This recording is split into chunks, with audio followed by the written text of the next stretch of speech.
So, just going to run through and confirm they're happy with the menu for this week, leading into the French game. And we've got our soup starter with our salad table. A chicken tagine, again light, but I've added some pumpkin and some chickpeas in there, some extra nutrition. Sweet potato mash, and a couscous, nice Moroccan style couscous again with some seeds and nuts. Sounds good. Bit of a heavier soup. Yeah. Lamb broth with some pearl barley and vegetables in there. Okay, yeah, that went down well last time. Nice. Just to vary it up a little bit. Yeah. Obviously with a nice mixture of vegetables, and I'll make a cheesecake, protein cheesecake or. Sweet. So, a little snack then, something like that. In the evening snack then, maybe some fish cakes or. Fish cakes be good, some cod goujons, yeah. Keep in with the fish theme and some salad. And I'll add some banana and oat pancakes to that as well for the. Nice. Get some carbs in. Yeah. We're good to go, mate. Good to go. Another week done. Another week done. Look forward to it. Top man. Cheers, lads.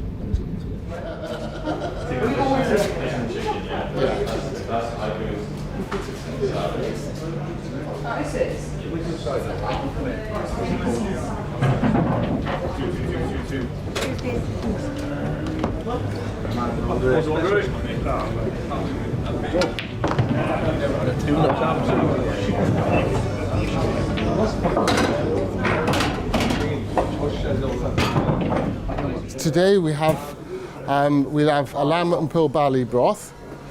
And then for the main course we've got a chicken tagine, sea tuna and sea bream with a mango red onion salsa. We have Moroccan couscous with fruit, seeds, nuts, sunblush tomato, sweet potato mash, and we have some delicious Mediterranean vegetables, which I will go and get this minute.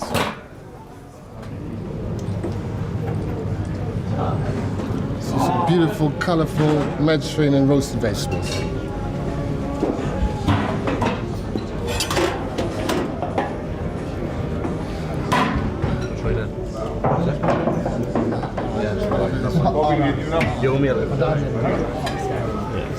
Wish I could believe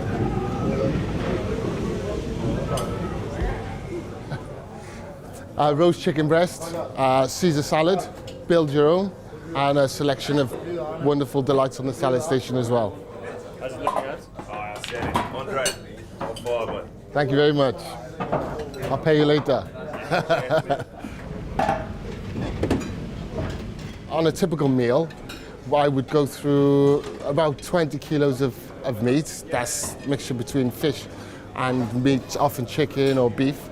A load of vegetables, probably 10 kilos of potatoes, and rice and noodles, wherever I choose to obviously complement the protein we're cooking. George's favourite food, he likes a lamb stew. George, mint sauce. He's a very good eater actually. The boys, all of the boys are very good eaters. I wouldn't say they're foodies, but they enjoy a variety of food. Yeah, so on a weekly basis, we will know what the training schedules are, and then the food will be based upon those training schedules, whether it be a light meal or an evening heavier meal, so I'll liaise with John on a weekly basis. We'll talk through the training schedules, the dietary requirements, and then we'll go from there. We'll talk, obviously, my experience and the varied knowledge of foods and John's requirements for nutrition.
It's a new French side with a new outlook, a new coaching setup. Again, we're at home as well, so we'd like to think that we won't, like I say, give them a start to make it difficult for ourselves in the latter stages.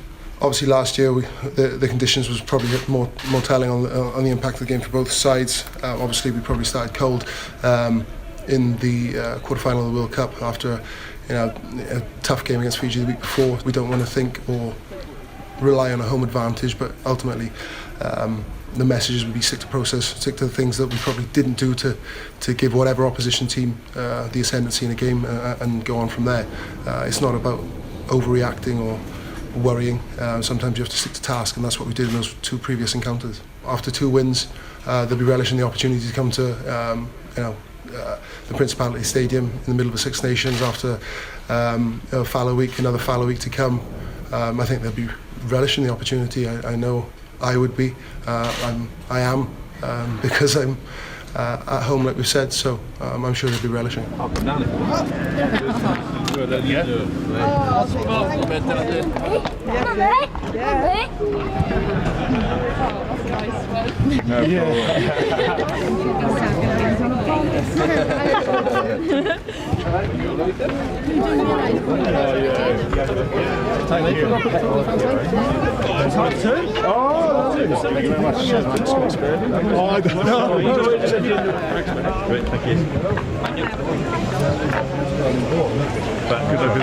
Great, thanks so much. Mr. Jones, are you...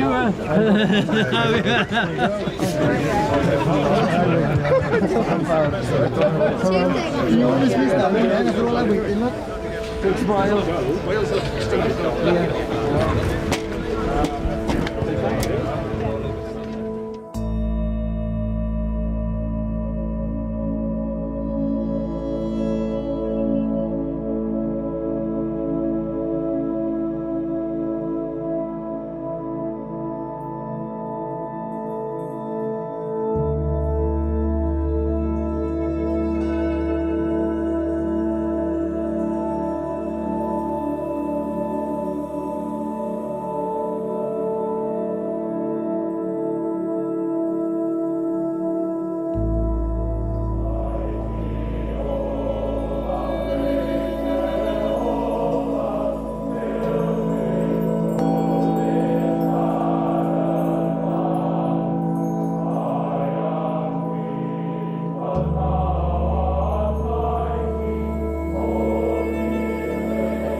Yeah.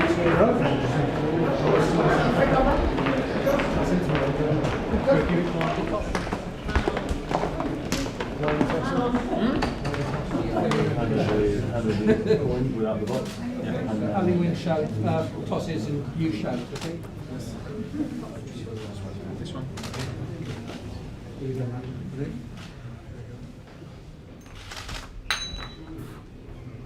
I'm been out yet. I know there's no conditions. Decision after. Yeah, as soon as I let you know. Thank you.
Awas against Wyn Jones, the props closest to Gareth Davis. It's solid for Wales. That's a good start when it comes to settling the war of words. No loss now! Ken Owens, the hooker.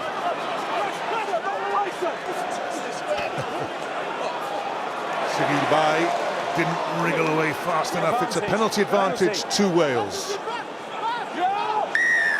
That's a silly error because straight away they weren't committing to the ruck at all. So there was one guy in there and he gave a penalty away. Dan Biggar, who has taken on the kicking duties. Lee Halfpenny, of course, at fullback for Wales. Dan Biggar to put Wales in the lead. Beautifully struck. Wales 3-0 up. They're all around this ball.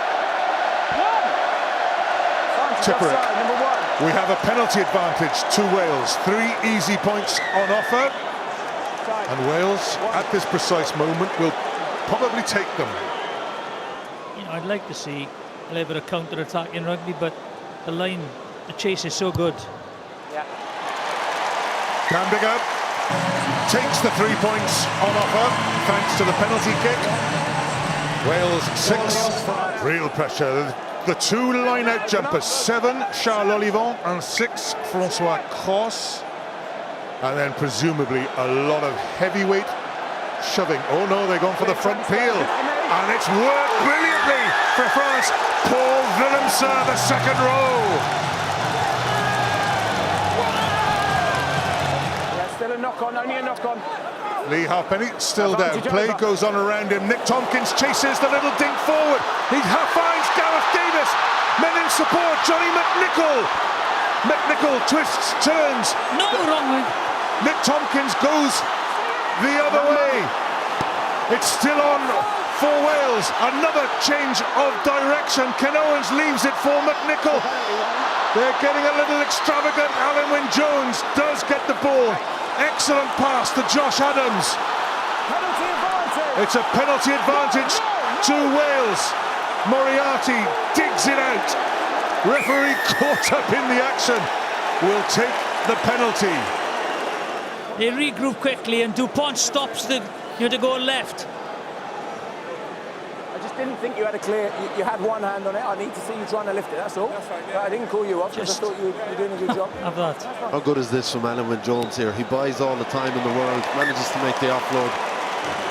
Dan Biggar, that's the simple penalty. Wales up to 9.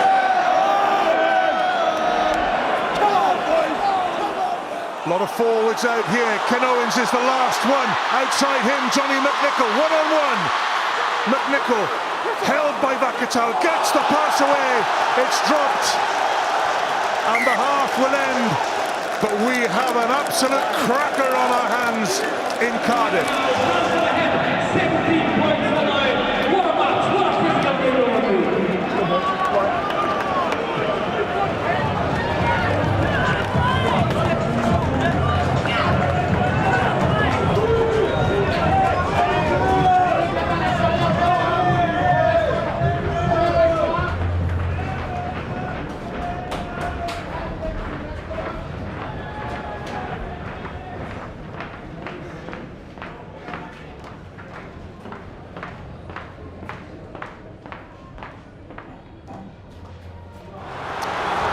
Wales have been here before, namely at the end of the first half. Here we go again. Other end of the field, but second half. Wales try a little front peel. How ball is available. Controlled is the ball. It's there for Gareth Davis. 8. Ken Owens. Onside. Gareth Davis pushes players infield. The captain takes it on. No hands lost.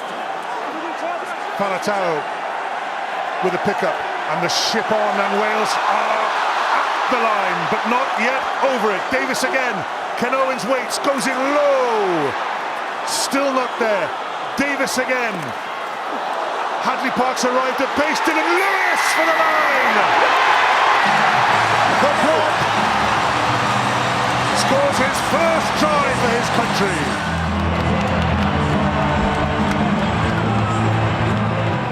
Switch of direction. Ross Moriarty. Thumping tackles go in from France. Flatter pass, Hadley Parks surging forward, better for Wales. Now a chance, hard pass, well taken, Tompkins, interception! Omar Ntamak intercepts and runs away, and France see off the pressure, score the try! Tompkins, Played the arm, he to played the Biggar, arm. Jared Evans, numbers for Wales, Johnny McNichol, excellent tackle, Shah. It's Ryan Elias to Alan Wainwright. Wainwright can't get the pass away. Must be Johnny McNichol. Jared Evans. The corridor closes. Still there for Wales. Ryan Elias again. Williams to Justin Tipperick at full pelt. A metre short from the line. Williams to Dan Biggar, still going, it's over! But did he ground the ball? Matthew. Okay, Graham. Yeah, he clearly regathers the possession and grounds the ball. So it's a try. You may award the try. He never loses possession clearly, so we can stick with our on-field decision. Quickly, the decision is made. It's a 7-pointer for Wales. They're up to 23 points.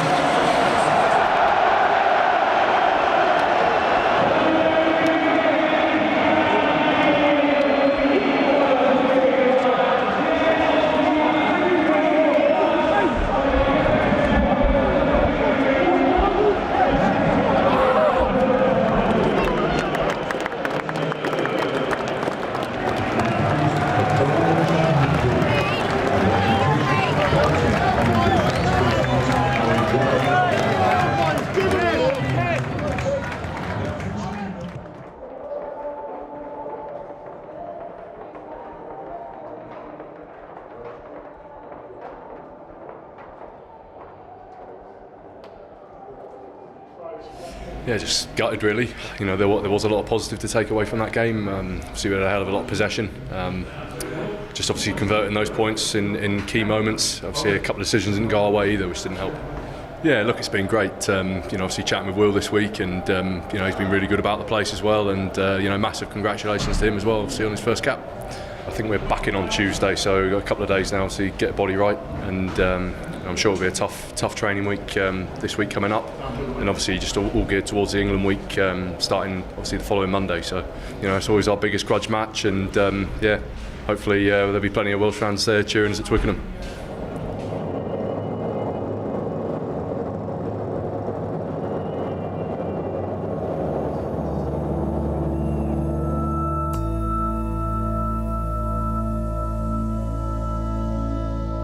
Yep, massive day.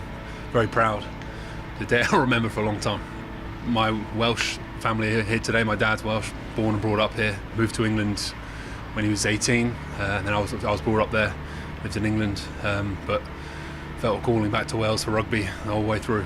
I just pointed out that through many of the years that we watched rugby on television, Wales clearly played a more attractive game, and then, you know, this stadium is an incredible stadium and much better place to play rugby than Twickenham. So it was an obvious choice, it always seemed to me. But of course I never put too much pressure on him, obviously. And it's just worked out in a very, very, very, very good way.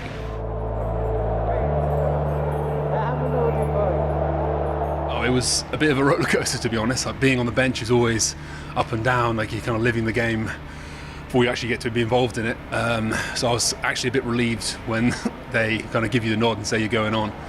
And then just incredible experience, like the stadium, the fans.